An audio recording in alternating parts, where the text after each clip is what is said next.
Hello दोस्तों, solution by PJ में आप सबका स्वागत है। आप लोगों के लिए जीके जीएस का टॉप प्रश्नों के साथ लेके आ गए हैं सॉल्यूशन, और जानेंगे वो भी बिल्कुल विस्तार में बीपीएससी टीआरई 4.0 के लिए। तो चलिए देखेंगे आज का पहला प्रश्न क्या है। क्योटो प्रोटोकॉल किससे संबंधित है, ये हमसे पूछा गया है। ऑप्शन ए है ओजोन परत संरक्षण, बी है ग्रीन हाउस गैस के उत्सर्जन, या फिर परमाणु विकिरण संरक्षण, और ऑप्शन डी है क्योटो की विरासत का संरक्षण। तो इस प्रश्न का जो सही जवाब हो जाएगा, क्योटो प्रोटोकॉल की जो बात आई है ये ग्रीन हाउस गैस के उत्सर्जन से संबंधित है। तो ऑप्शन नंबर बी होगा इस प्रश्न का राइट आंसर। वहीं बात कर लें क्योटो प्रोटोकॉल का, तो ये क्या है, एक अंतर्राष्ट्रीय संधि है। क्या है? तो अंतर्राष्ट्रीय संधि है, जो कि इस तरह से लिख सकते हैं कि अंतर्राष्ट्रीय संधि है जो 1997 में, कब, तो 1997 में कौन सा शहर, तो क्योटो शहर। क्योटो शहर में क्या हुआ था, आयोजित हुआ था। और ये क्योटो शहर पड़ता कहाँ है, तो जापान में। यानी कि क्योटो प्रोटोकॉल संबंधित है ग्रीन हाउस गैस से उत्सर्जन से, लेकिन यह एक अंतर्राष्ट्रीय संधि है जो कि 1997 में हुई थी। कहाँ, तो जापान के क्योटो शहर में। ये हम लोग जान गए। वहीं बात करें कि ओजोन परत संरक्षण से संबंधित, देखिए ऑप्शन ए में जब बात है ओजोन परत संरक्षण का, तो इसमें क्या नोट डाउन कर सकते हैं, तो ओजोन परत संरक्षण से संबंधित अंतर्राष्ट्रीय संधि की अगर बात कर ले, अंतर्राष्ट्रीय संधि जो कि कब हुई थी, तो 1987 में। और ये संधि कहाँ हुई थी, तो ये हुआ था कनाडा का मॉन्ट्रियल शहर में। कौन सा शहर, तो मॉन्ट्रियल शहर में। और ये सब इम्पोर्टेंट प्रश्नों की श्रेणी में ही आते हैं। और इसका उद्देश्य क्या था, ओजोन परत संरक्षण का उद्देश्य की बात करें तो ओजोन क्षरणकारी पदार्थ, ओजोन क्षरणकारी पदार्थ के उत्पादन को क्या करना, कम करना, पदार्थ के उत्पादन को कम करना, इसका क्या था, उद्देश्य था। और आप लोग साथ ही साथ नोट डाउन करते हुए आगे बढ़ जाएंगे। आज के दूसरे प्रश्न की ओर देखेंगे। हमारा दूसरा प्रश्न क्या है, आवेग की एसआई इकाई क्या है। तो ये इकाई ऐसा है, एसआई मात्रक, जो कि आपको हर एग्जाम में एक प्रश्न दिख ही जाते हैं। तो इसलिए ऐसे प्रश्नों को ध्यान जरूर रखें। जब बात आ गई है आवेग की, तो इसकी जो एसआई इकाई हो जाएगी Newton second, option number A. वहीं बात करें अगर आवेग का सूत्र क्या होता है, आवेग का सूत्र क्या होता है, तो सूत्र होता है फोर्स इनटू टाइम, यानी कि बल गुना समय। ये इसका सूत्र होता है आवेग का। और एसआई मात्रक हम लोग जान ही गए, न्यूटन सेकेंड। वहीं बल का सूत्र क्या होता है, बल का सूत्र, तो इसका क्या होता है, द्रव्यमान गुने त्वरण, द्रव्यमान गुने त्वरण। और बल का मात्रक क्या होता है, तो न्यूटन होता है। उसी तरह और कुछ इम्पॉर्टेंट है जिसके बारे में जानते हैं कि किसका क्या मात्रक होता है एसआई। जैसे कि पूछ लिया जाता है तापमान का, तो इसका एसआई मात्रक क्या हो जाएगा, केल्विन। उसी तरह और क्या जानकारी ले सकते हैं कि विद्युत धारा, और ये तो काफ़ी बार मोस्ट रिपीटेड है कि विद्युत धारा का एसआई मात्रक क्या होगा, तो एम्पियर होगा। ठीक, वहीं बात करें और किसका जानेंगे, तो पूछा जाता है विद्युत प्रतिरोध का, विद्युत प्रतिरोध का, तो इसका क्या हो जाएगा, ओम हो जाएगा या फिर वोल्ट हो जाएगा। तो ये सब आपको क्या करना है, ज़्यादातर ऑप्शन आपको ओम ही दिखेंगे। ठीक है, वहीं बात करें और किसी का जो बराबर रिपीट होते रहता है, तो एक विद्युत आवेश का ध्यान रख सकते हैं, विद्युत आवेश जिसका कूलाम्ब। और आपको सब एक तरह कलेक्ट करके बता दिया गया है, तो नोट डाउन करेंगे ज़रूर। बढ़ जाएंगे तीसरे प्रश्न की ओर और इसमें आपके जीके जीएस के सारे विषय के प्रश्न शामिल किए गए हैं। देनाली, नाम ध्यान रखना है क्या पूछा गया, देनाली, जो कि किस महाद्वीप का सर्वोच्च पर्वत शिखर है। तो ये है किस महाद्वीप का, उत्तरी अमेरिका महाद्वीप का। तो ऑप्शन नंबर बी हो जाएगा इसका राइट आंसर। और देनाली का ही क्या नाम है, जो ये सर्वोच्च पर्वत शिखर किसका है, उत्तरी अमेरिका का। इसका एक नाम क्या है, माउंट मिंकले, माउंट मैकिनले, माउंट मैकिलने, यानी कि माउंट मैकिलने का ही दूसरा नाम क्या दे दिया गया है, देनाली। जो कि मैकिनले तो बहुत लोगों को पता होता है, देनाली नहीं पता होता है, इसलिए इसको ध्यान रखिएगा। और बात करें अगर उत्तरी अमेरिका का, तो ये विश्व का, इस तरह से लिख सकते हैं कि विश्व का तीसरा सबसे बड़ा महाद्वीप। सबसे बड़ा विश्व का कौन है वो तो आप लोग को पता ही है, लेकिन ये विश्व का तीसरा सबसे बड़ा महाद्वीप कौन है, तो उत्तरी अमेरिका। ठीक, वही बात कर लें।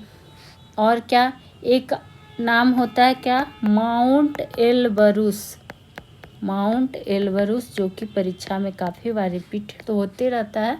इसको किस नाम से जाना जाता है, मोंट ब्लॉक के नाम से, मोंट ब्लॉक के नाम से जाना जाता है किसको, माउंट एलबरूस को। और ये कहाँ है, तो ये जो हो जाएगा यूरोप महाद्वीप की सबसे ऊंची चोटी हो जाएगी।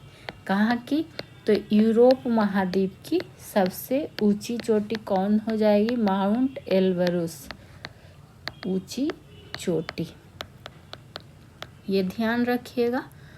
वही बात कर ले, और इकार नाम रख सकते हैं ध्यान में, जैसे कि क्या, तो हो जाएगा एक माउंट किलिमंजारो, जो एग्ज़ाम में आते रहता है और आगे भी मिलेगा, इसलिए वो आपको नोट डाउन करवाया जा रहा है। बात करेंगे और माउंट किलिमंजारो का, जो कि अफ्रीका महाद्वीप का क्या है, सबसे ऊंचा पर्वत है, और ये तंजानिया में स्थित है। चलिए बढ़ेंगे अगले प्रश्न की ओर, देखेंगे हमारा अब अगला प्रश्न क्या है। अब आ गया अनुच्छेद से संबंधित प्रश्न। कौन सा अनुच्छेद नागरिकों को शांतिपूर्वक और बिना हथियारों के इकट्ठा होने का अधिकार प्रदान करता है। तो ये स्टेटमेंट है जो किस अनुच्छेद से संबंधित है, तो अनुच्छेद 19 से। तो ऑप्शन नंबर सी हो गया राइट आंसर। वहीं आपको पता है कि अनुच्छेद 19 में 6 प्रकार का, कितने प्रकार का, तो 6 प्रकार के स्वतंत्रता के अधिकारों की क्या है, इस तरह से लिख सकते हैं कि स्वतंत्रता के अधिकारों की क्या है, गारंटी देता है, गारंटी देता है किस अनुच्छेद में, तो 19 में। और कितने प्रकार के, तो 6 प्रकार के। अगर बात कर लें अनुच्छेद 17, और ये काफ़ी ऐसे इम्पोर्टेंट अनुच्छेद हैं जो एग्ज़ाम में रिपीट होते रहते हैं। फिलहाल आप अगर बीपीएससी टीआरई 4.0 के लिए देख रहे हैं तो इसके लिए ये काफ़ी इम्पोर्टेंट प्रश्नों में से एक है। और ऐसे तो ये बिहार का आप किसी भी एग्ज़ाम में देने के लिए हैं, तो ये आपके जो भी प्रश्न कराए जा रहे हैं आपके लिए हेल्पफुल होंगे। तो अनुच्छेद 17 जिसमें क्या प्रावधान है, तो अस्पृश्यता का, किसका, अस्पृश्यता का अंत है किसमें, तो अनुच्छेद 17 में यही इसमें प्रावधान है। वही अनुच्छेद अगर 18 की बात कर ले, जिसमें उपाधियों का अंत है, उपाधियों का अंत है, इसमें यही वर्णन है। तो इसको क्या करिएगा, ध्यान में रखिएगा। और ये सब आपको हम टॉपिक वाइज में फुल डिटेल के साथ भी पढ़ाए हुए हैं, प्लेलिस्ट चेक कर सकते हैं। वहीं अगर बात करें अनुच्छेद 20 के तहत, तो किसी एक व्यक्ति को एक अपराध के लिए एक बार ही दंडित किया जा सकता है। तो इस तरह से लिख सकते हैं कि किसी व्यक्ति को एक अपराध के लिए क्या होगा, एक ही बार दंडित किया जाएगा, एक ही बार दंडित किया जा सकता है। ये है इस अनुच्छेद में प्रावधान। आएंगे 5वें नंबर प्रश्न की ओर। और आप लोग से रिक्वेस्ट रहेगा कि चैनल को अगर सब्सक्राइब नहीं किए हैं तो प्लीज़ सब्सक्राइब कर ले और वीडियो को जितना हो सके लाइक शेयर दबा के करें, ताकि और भी आपके साथी संगी हैं जो इससे तैयारी से जुड़ सके और अपनी तैयारी को सुनिश्चित कर सके। तो आप लोग बस सपोर्ट कीजिए। बाकी क्वेश्चन का लेवल स्टैंडर्ड आपको मिलेगा और सॉल्यूशन भी विस्तार पूर्वक दिया जाएगा। बिहार में 1857 के सिपाही विद्रोह का नेतृत्व किसने किया था? ये ऐसा प्रश्न है जो बीपीएससी का एक फेवरेट प्रश्नों में से आता है, या फिर कहिए कि बिहार के किसी भी एग्ज़ाम का ये फेवरेट प्रश्न है। तो ऐसे प्रश्नों को तो बिल्कुल भी मिस नहीं करना है। तो ये 1857 के सिपाही विद्रोह का नेतृत्व जो किए थे किसने? कुंवर सिंह ने। तो ऑप्शन नंबर सी हो जाएगा राइट आंसर। और ये कहाँ से? तो इस तरह से बिहार के आरा जिले से, बिहार के आरा में क्या थे? जगदीशपुर के ये जमींदार थे। क्या थे? बिहार के आरा में ये क्या थे? जमींदार थे। ये पॉइंट नोट डाउन कर सकते हैं। और ये 25 जुलाई 1857 को, कब की बात? तो 25 जुलाई 1857 को दानापुर में, कहाँ? तो दानापुर में विद्रोही सैनिकों की कमान को क्या क्या था? संभाला था। तो इस चीज़ को आपको क्या करना है? ध्यान में रखना है। वहीं अगर रानी लक्ष्मीबाई की बात करें तो इन्होंने कहाँ से नेतृत्व किया था 1800? तो ये झांसी से, ये आपको पता भी होगा। और रही बात क्या कहता है 1857 की क्रांति की अगर शुरुआत की बात करें तो शुरुआत कहाँ से हुई थी? मेरठ से। और इसका डेट क्या था? तो 10 मई 1857। अगर 1857 की क्या कहे प्रतीक आपसे पूछ ले तो प्रतीक क्या था? रोटी और कमल का फूल। रोटी और कमल का फूल इसका क्रांति था। तो ये सब आपको पहले से भी पता होगा। काफ़ी ये बोले ना, बहुत ही इम्पोर्टेंट टॉपिक में से एक है 1857 की क्रांति। चलिए बढ़ेंगे अब अगले प्रश्न की ओर। देखेंगे हमारा अगला प्रश्न क्या है, जो कि होगा 6ठा नंबर। किस वायसराय ने रॉलेट एक्ट को निरस्त किया था? तो निरस्त किसने कर दिया था? ये रॉलेट एक्ट जो कि 1919 से संबंधित है और इसको निरस्त कर दिया था लॉर्ड रीडिंग ने। तो ऑप्शन नंबर सी हो जाएगा राइट आंसर। यहाँ देखिए हार्डिंग है और यहाँ रीडिंग है, तो ऑप्शन को थोड़ा ध्यान से पढ़ना है। उसकी बात करें अगर कि लॉर्ड रीडिंग का जो कार्यकाल था ये कब से कब तक रहा था? तो 1921 से लेकर 26 तक। ठीक, तो ये आपको ध्यान में रखना है।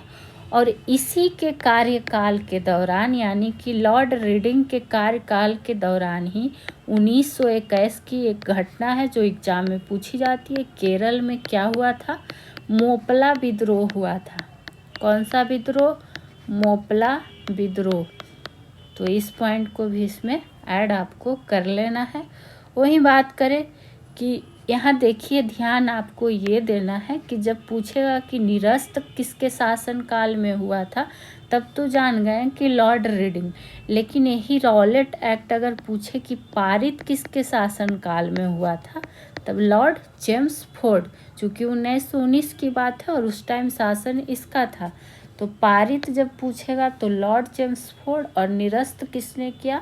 तो लॉर्ड रीडिंग। इस बात को आपको क्या करना है? ध्यान में रख लेना है। वहीं बात करें कि रॉलेट एक्ट को क्या कहा जाता था? काला कानून। क्या कहा जाता था? तो काला कानून। बिना वकील, बिना अपील, बिना दलील भी इसको बोला गया है। बढ़ेंगे अगले प्रश्न की ओर। देखेंगे हमारा अगला प्रश्न क्या है। और आपको बता दें इसमें सारे विषय के प्रश्न शामिल किए गए हैं, चाहे वो साइंस हो या फिर हिस्ट्री हो, ज्योग्राफी हो, इकोनॉमिक्स हो, करेंट अफेयर हो, बिहार स्पेशल हो, हर विषय का डाला गया। क्षेत्रीय ग्रामीण बैंक में केंद्र, राज्य एवं प्रवर्तक बैंक का पूंजी अनुपात क्या है, ये हमसे पूछा गया है और इकोनॉमिक्स के प्रश्नों में से खास है। तो इसकी अनुपात की अगर बात कर ले, जिसमें केंद्र है, राज्य है और क्या है, प्रवर्तक बैंक, तो अनुपात जो है 50:15:35। तो ऑप्शन नंबर बी हो जाएगा राइट आंसर। वहीं अगर पूछ ले कि क्षेत्रीय ग्रामीण बैंक किसकी सिफारिश पर इसका गठन हुआ था, तो ध्यान रखिएगा नरसिम्हन समिति की सिफारिश पर क्या हुआ था, इस बैंक का गठन हुआ था, तो पूछा जाता है। वहीं बात करें अगर स्थापना पूछ दे कि स्थापना इसका कब हुआ था, तो 2 अक्टूबर 1975 को। तो ये डेट भी ध्यान में रखना है। और इस तिथि को 5 क्षेत्रीय ग्रामीण बैंकों को स्थापित किया गया था। कितना? 5 क्षेत्रीय बैंक को। ठीक। वहीं बात करें कि एक पॉइंट इसमें और क्या ऐड कर सकते हैं कि सिक्किम और गोवा को छोड़कर, सिक्किम पूछ सकता है कि किसको किसको छोड़कर, तो सिक्किम और गोवा को छोड़कर देश के सभी राज्यों में क्या है, क्षेत्रीय ग्रामीण बैंक कार्यरत है। क्षेत्रीय ग्रामीण बैंक क्या है, कार्यरत है। बढ़ जाएंगे अब अगले प्रश्न की ओर, जो कि होगा 8वां नंबर प्रश्न। वर्ष 1939 में बिहार में अंबारी सत्याग्रह का नेतृत्व किसने किया था? तो ये वर्ष भी ध्यान रखना है, 1939। और बिहार स्पेशल प्रश्न है कि बिहार में तो अंबारी सत्याग्रह, इसका जो नेतृत्व किया था राहुल सांकृत्यायन ने। तो ऑप्शन नंबर ए हो जाएगा इसका राइट आंसर। वहीं बात करें अगर राहुल सांकृत्यायन का, तो एक प्रश्न काफ़ी बार पूछा गया है कि असहयोग आंदोलन के दौरान, किस आंदोलन के दौरान, तो असहयोग आंदोलन के दौरान छपरा में, कहाँ, तो छपरा में किसान आंदोलन का नेतृत्व करता कौन था? किसान आंदोलन का नेतृत्व करता अगर पूछेगा तब कौन हो जाएगा? राहुल सांकृत्यायन। तो ये आपको ध्यान में रखना है। वहीं बात करें कि स्वामी सहजानंद की, तो आपको बहुत बार इससे संबंधित प्रश्न बता चुके हैं कि ये किसान सभा से संबंधित थे, काफ़ी इम्पोर्टेंट नाम है। एक स्वामी विद्यानंद का ध्यान रख सकते हैं, स्वामी विद्यानंद, जो कि दरभंगा में क्या हुआ था, किसान विद्रोह में ये नेतृत्व करता थे। बढ़ेंगे 9वें नंबर प्रश्न की ओर।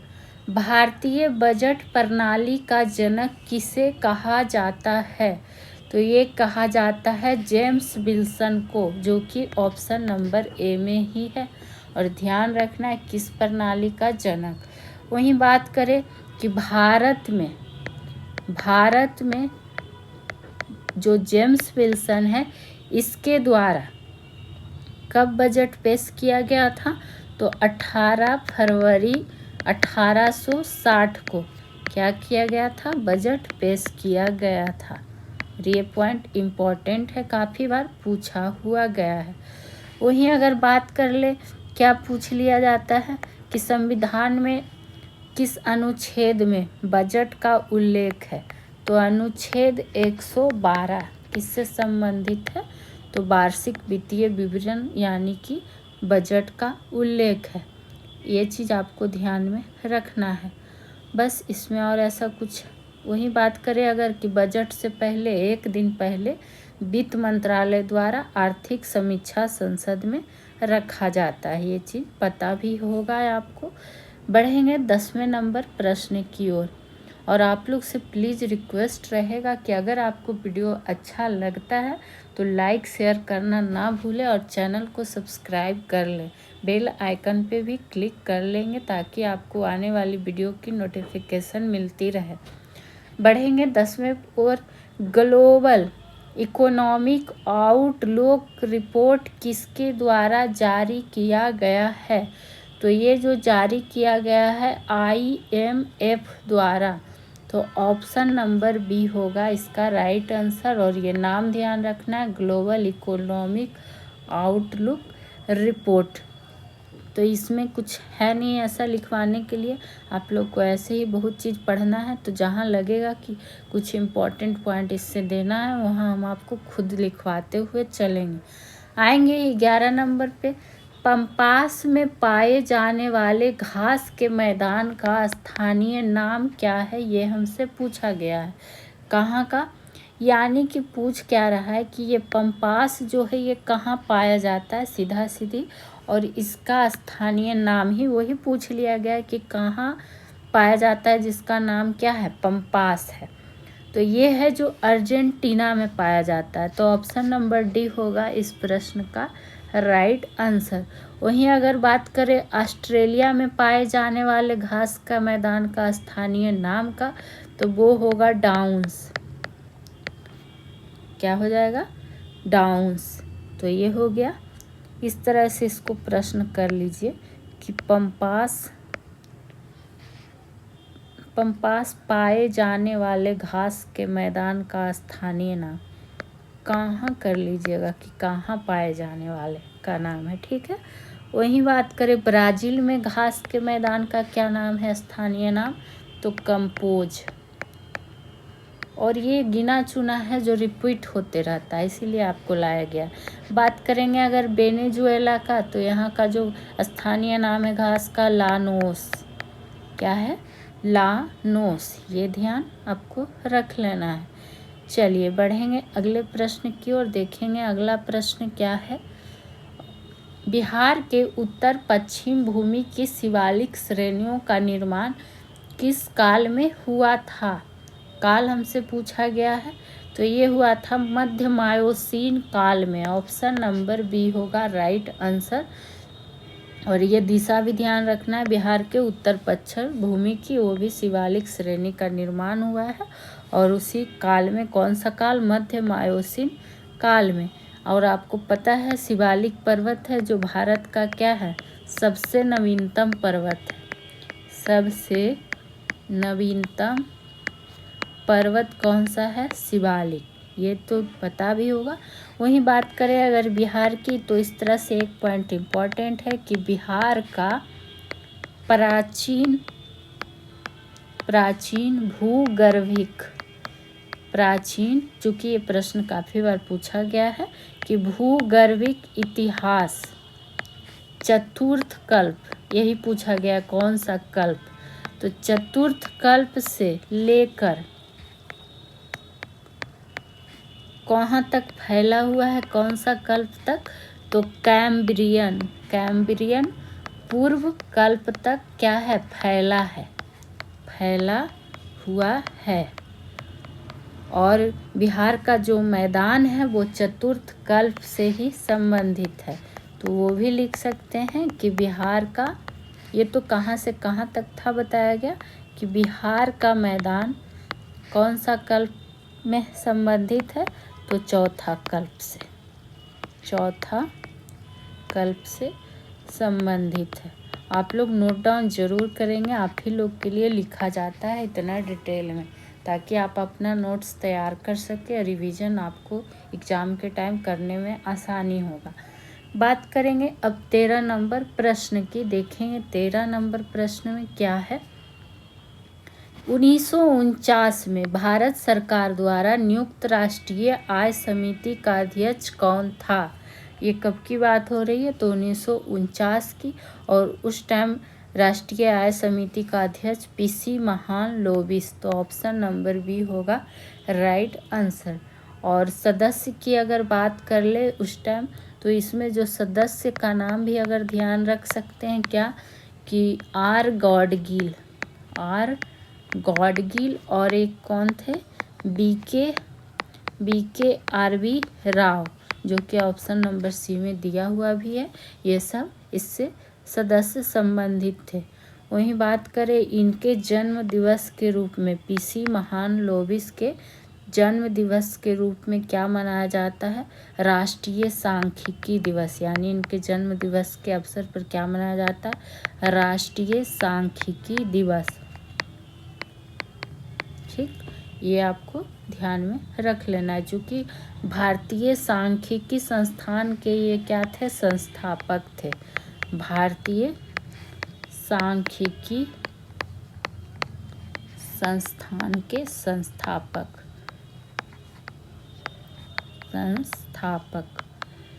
बढ़ जाएंगे अगले प्रश्न की ओर। देखेंगे हमारा अगला प्रश्न क्या है। किस अर्थशास्त्री ने भारत में सबसे पहले वैज्ञानिक दृष्टि से राष्ट्रीय आय की गणना की थी? प्रश्न को पहले ध्यान देकर पढ़ना है कि हमसे पूछ क्या रहा है। तो ये जो सबसे पहले गणना किया था BKRV राव, जिसकी चर्चा अभी हम लोग किए, तो ऑप्शन नंबर बी। और देखिए DR गॉडकिल का भी नाम आ गया है, तो यहाँ पे इसका राइट आंसर हो जाएगा BKRV राव। इसके क्या थे? राष्ट्रीय आय की गणना किए थे भारत में, और किस दृष्टि से? तो वैज्ञानिक दृष्टि से। तो इसमें आपको बस ये चीज़ ध्यान रखना है। वहीं एक पॉइंट यहाँ पर और क्या ऐड कर सकते हैं कि भारत में राष्ट्रीय आय का, भारत में राष्ट्रीय आय के अनुमान का प्रथम प्रयास की अगर बात करेगा तो तब किसके द्वारा किया गया था? तो दादा भाई नौरोजी के द्वारा। और इस प्रश्न में लोग गलती करते हैं, तो इसीलिए बोले प्रश्न पहले पढ़ना है बढ़िया से। वहीं बात करेंगे कि भारत में प्रति व्यक्ति जो राष्ट्रीय आय है, राष्ट्रीय आय वो न्यूनतम कहाँ का है? न्यूनतम की अगर बात कर ले तो ये है बिहार का। ये चीज़ ध्यान रख लेना है। आएंगे 15 नंबर प्रश्न पे, देखेंगे क्या है। और आप लोग कमेंट सेक्शन में बताया करें कि क्लास कैसा लगता है, क्वेश्चन का आपको कलेक्शन कैसा लगता है। कमेंट किया कीजिए। कुछ भी इस सेशन से संबंधित हो तो आपको प्रश्नों का जवाब भी दिया जाएगा। और टेलीग्राम भी ज्वाइन कर सकते हैं, वहाँ इसका PDF प्रोवाइड कर दिया जाता है। बात करेंगे 15 नंबर की, तो भारत में सबसे अधिक कॉफ़ी उत्पन्न करने वाला राज्य कौन सा है? तो जब बात आई है कॉफ़ी की तो आपको पता भी होगा कौन है? Karnataka, option number B. और केरल जो है ये उत्पादन के मामले में दूसरे स्थान पर है। उत्पादन के मामले में कितने स्थान पे है? तो दूसरे स्थान पर है। और तमिलनाडु जो है ये तीसरे स्थान पे है। तो पहला, दूसरा, तीसरा तीनों को क्या करना है? ध्यान में रखना है। वहीं अगर ब्राज़ील की बात कर ले तो ये विश्व में सर्वाधिक कॉफ़ी। तो अगर यहाँ हमसे पूछा गया था भारत में, लेकिन अगर विश्व में पूछेगा तब कौन सा देश हो जाएगा? ब्राज़ील हो जाएगा। और सेकेंड नंबर पे विश्व में कहेगा तब कौन होगा? वियतनाम। ब्राज़ील और वियतनाम। तो ये सब आपको क्या करना है? ध्यान में रख लेना है। और एक प्रश्न और यहाँ पे पूछा जाता है क्या कि भारत में सर्वप्रथम, क्योंकि कोई भी चीज़ प्रथम काफ़ी इम्पोर्टेंट होता है, तो भारत में सर्वप्रथम कहाँ कॉफ़ी का उत्पादन किया गया था? तो ये चिकमंगलूर में, जो कि कहाँ पड़ता है? तो कर्नाटक में। सर्वप्रथम चिकमंगलूर यानी कि कर्नाटक में कॉफ़ी उत्पादन किया गया था। कॉफ़ी उत्पादन किया गया। ठीक, बढ़ जाएंगे अगले प्रश्न पे। आप किसी भी एग्ज़ाम की बिहार के लिए तैयारी कर रहे हैं तो आपके लिए सारे सेशन रहेंगे हेल्पफुल GK GS के। तो आप लोग इस चैनल से ज़रूर जुड़े और जितना हो सके लाइक शेयर करें। बाकी आप लोग से बस सपोर्ट ही चाहिए, और जितना अच्छा कंटेंट हो सकता है आप लोग को फ्री ऑफ कॉस्ट दिया जाएगा, वो भी रेगुलर। तारापुर गोलीकांड का संबंध किस आंदोलन से है? ये हमसे पूछा गया है। तारापुर गोलीकांड की अगर बात कर ले तो ये जो घटना घटित हुई थी ये 15 फरवरी 1932 को, 15 फरवरी 1932 की घटना है, तारापुर गोलीकांड। और ये तारापुर थाना पर झंडा फहराना, यानी कि तारापुर थाना पर झंडा फहराने के क्रम में क्या हुआ था, झंडा फहराने के क्रम में अनेक देशभक्त शहीद हो गए थे। तो ये तारापुर गोलीकांड 15 फरवरी 1932 को हुई थी, जो कि सविनय अवज्ञा आंदोलन से संबंधित है। तो ऑप्शन नंबर डी हो जाएगा राइट आंसर। वहीं बात करें सविनय अवज्ञा आंदोलन की, जो कि 1930 से 34 के बीच चलाया गया था। और ये आप जान ही रहे हैं कि जब 1932 की घटना है तो इसी से संबंधित हो जाएगा। बढ़ जाएंगे अगले प्रश्न की ओर, देखेंगे हमारा अगला प्रश्न क्या है। अब आ गया देखिए करेंट अफेयर। निम्नलिखित में से कौन सा यूरोपीय देश वर्ष 2025 से अनिवार्य सैन्य सेवा शुरू करने जा रहा है, यानी कि 1 जनवरी 2025 से ये चीज़ शुरुआत हो रही है। और ये कौन कर रहा है, तो यूरोपीय देश वो कौन, क्रोएशिया। तो ऑप्शन नंबर बी हो जाएगा राइट आंसर। और ये कितने महीने की, तो 2 महीने की, 2 महीने की अनिवार्य सेवा फिर से शुरू करेगा। जबकि 2008 में क्रोएशिया ने क्या किया था, समाप्त कर दिया था अनिवार्य सैन्य सेवा। तो इसीलिए तो पूछा गया है कि ये कब से फिर से शुरू कर रहा है, तो 1 जनवरी 2025 से। देश की सेवा में हर नागरिक का अनिवार्य रूप से सेना में भर्ती होना ही क्या है, अनिवार्य सेवा है। वही बात करें अगर क्रोएशिया की राजधानी पूछ दे तो राजधानी इसकी है जागरेब। क्या है, जागरेब। और वर्तमान राष्ट्रपति की बात कर लें तो जोरान मिल्नोवच। तो आप लोग सुन के भी नाम लिख सकते हैं। ऐसे बात करेंगे अब 18 नंबर की। बिहार के किस जिले में प्रथम खेल विश्वविद्यालय की स्थापना की गई है।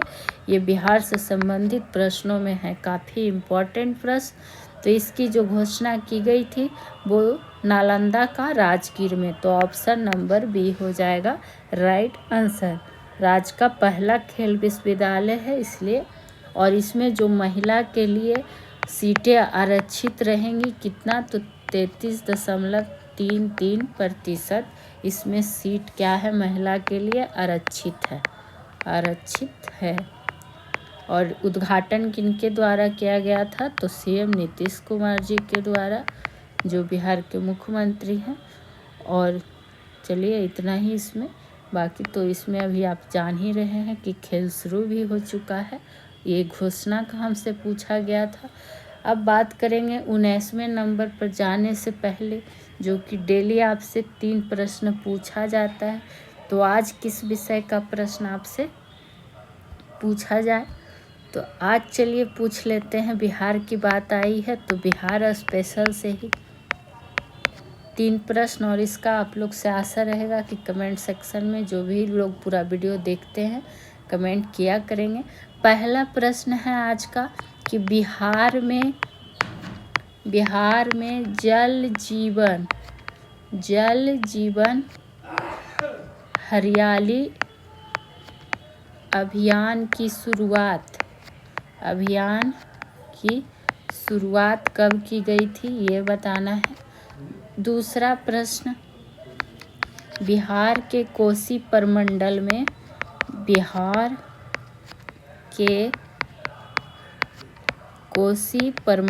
में कितने जिले हैं, ये बताना है। दूसरा प्रश्न हुआ। तीसरा प्रश्न जो बिहार स्पेशल में आपके लिए है कि बिहार की, ये सब पढ़ाया हुआ है आपको, बिहार की किस जनजाति के कांग्रेस के गया अधिवेशन में भाग लिया था। यानी जनजाति का आपको नाम बताना है कि अधिवेशन में भाग लिया था। तो ये तो हो गया बिहार स्पेशल प्रश्न आज का 3। जो कि डेली आपसे पूछा ही जाता है सब्जेक्ट वाइज 3 और इसके पहले जो आपसे प्रश्न पॉलिटी के पूछे गए थे उसका आंसर आप लोग को बता देते हैं। तो पहला प्रश्न जो आपसे पूछा गया था कि भारत का नया संसद भवन का उद्घाटन कब हुआ था, तो 28 मई 2023 को। दूसरा प्रश्न, मेघालय भारत का कौन क्रम का राज्य बना था, क्रम था इसका 21वां। तीसरा प्रश्न कि अनुच्छेद 312 किससे संबंधित है, तो अखिल भारतीय सेवाएं से, अखिल भारतीय सेवाएं से।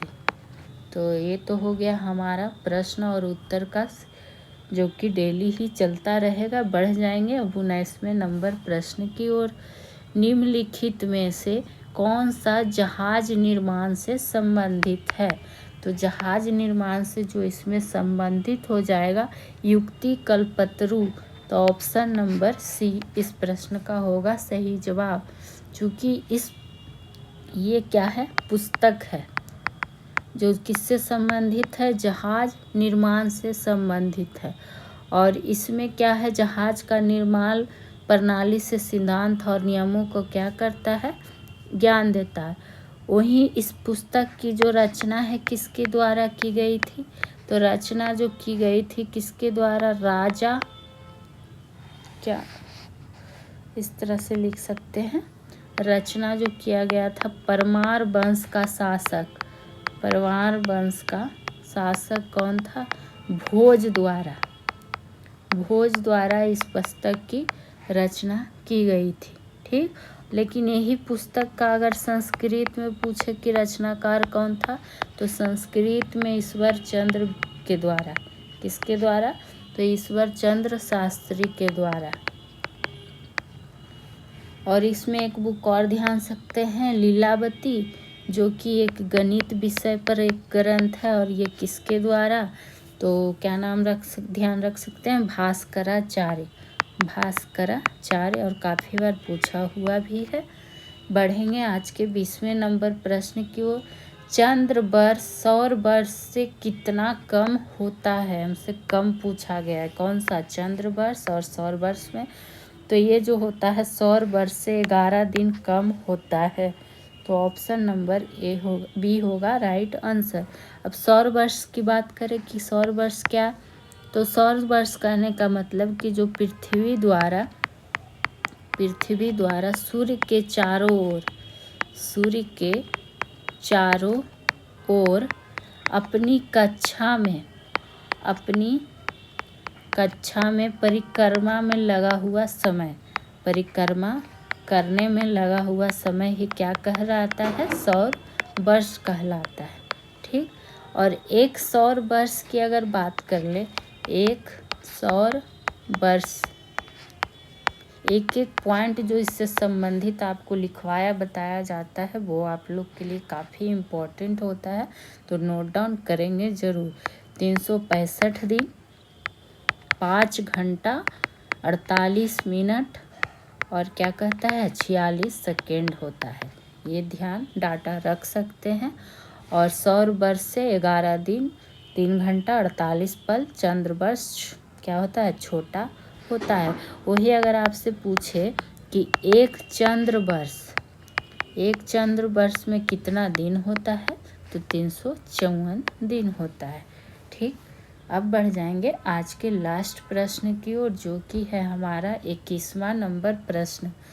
किस मुस्लिम त्योहार को हज के लिए पवित्र समय की शुरुआत का संकेत माना जाता है, तो देख लेते हैं, ईद उल जुहा, ईद उल फितर, मिलाद उन नबी या फिर मुहर्रम।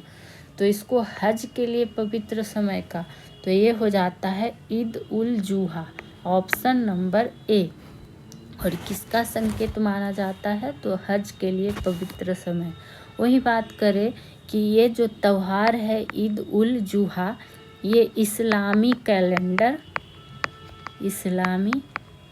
कैलेंडर के कैमे महीने, तो 12वें महीने, और उसमें भी कब, तो 10वें दिन मनाया जाता है। सोचिए कितना छोटा छोटा पॉइंट आपको जानना है, मनाया जाता है, ये इसमें ध्यान में रखिएगा। वही बात कर ले, और ईद उल जुहा जो त्यौहार में है, बकरे की क्या दी जाती है, कुर्बानी दी जाती है। वहीं बात करें हज की, अगर जो कि मक्का की पवित्र यात्रा को कहा जाता है। मक्का की पवित्र आत्मा को क्या कहा जाता है? सॉरी, आत्मा नहीं जी, पवित्र यात्रा। पवित्र यात्रा को क्या कहा जाता है? हज कहा जाता है। तो ये आपको क्या करना है, ध्यान में रख लेना है। वहीं बात करें कि क्या कहता है, यह त्यौहार जो है पैगंबर इब्राहिम की अल्लाह के प्रति निष्ठा के रूप में मनाया जाता है। अल्लाह के प्रति निष्ठा के रूप में मनाया जाता है। तो आज का प्रश्न आपको, आज का सेशन कैसा लगा बताएंगे ज़रूर। फिर मिलेंगे नेक्स्ट वीडियो में। तब तक के लिए वीडियो को लाइक शेयर करें और चैनल को सब्सक्राइब करना ना भूलें। Thank you.